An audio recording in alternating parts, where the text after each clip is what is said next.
welcome to another tutorial on the Joomla series.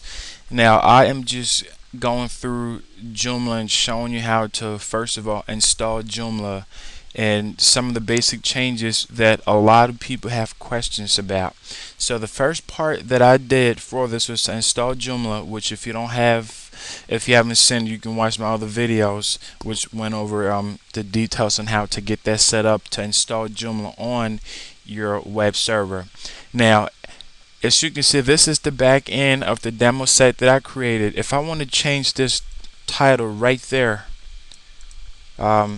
this for the admin part only, this one show up on the front end. But if I want to change this, all I would have to do is go to Site, Global Configurations.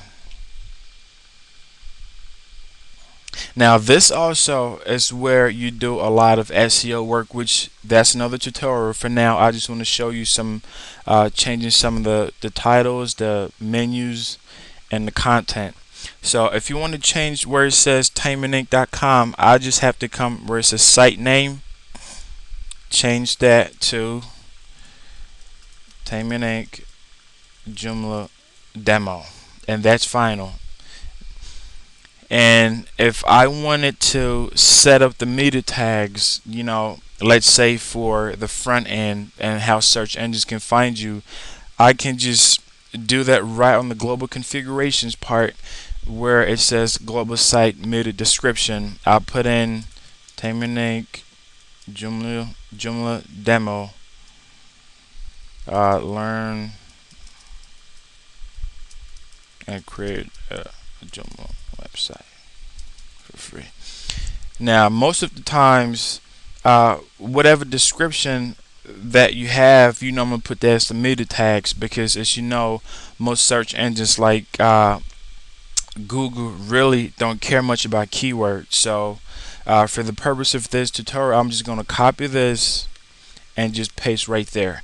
And as I say again, in other tutorials I go more in-depth detail on how to install different plugins and the components that you can be able to utilize for your for SEO purposes. So that's how you change this part. The next thing is, if let's say you're working on your site and you want the site to be offline and you don't want anyone else to have access to it, all that you'd have to do is come where it says site offline, change that message to yes. And then once you click on apply, go on the front end. If I click refresh, you'll notice that the site is currently temporarily down at the moment. So that is where you go to change the settings for that. So if you're working on your website and you don't want people to see it yet, all you have to do is go on the global configurations, and where it says site to offline, you click on yes, put whatever message, you can edit this message to whatever you want it to be, and then you click on save or apply.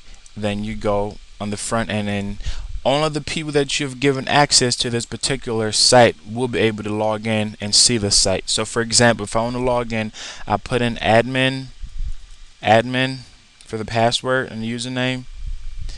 There you go, I have access to the front end, so I'm logged into the site now. And this is great because sometimes you're probably working on the site and you don't want people to see what the site looks like yet, and you just want certain admins. Maybe you have a team of people that you just want those people to have access to the site. So once you set up the offline, that gives you the opportunity to continue working on the site.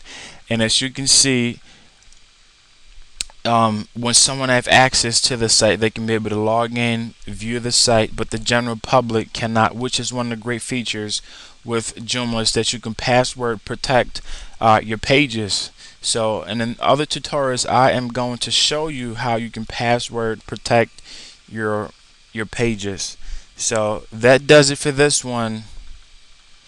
The next one that I'm going to show you is how to utilize the system, the server, and some of the other functionalities that Joomla has to offer.